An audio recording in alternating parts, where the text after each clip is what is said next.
দীর্ঘদিনের প্রচলিত রীতি ভেঙে এবার নতুন সরকারের শপথ অনুষ্ঠান বঙ্গভবনের বাইরে জাতীয় সংসদ ভবনের দক্ষিণ প্লাজায় আয়োজনের প্রস্তুতি চলছে।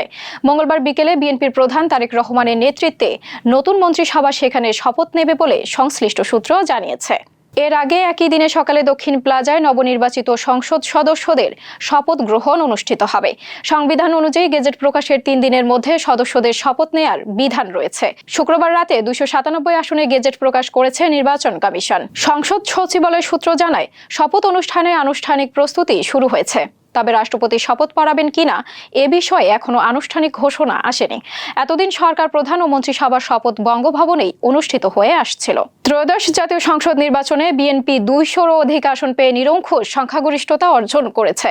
অন্যদিকে বাংলাদেশ জামায়াতে ইসলামী 68 আসন নিয়ে বিরোধী দলে বসতে যাচ্ছে।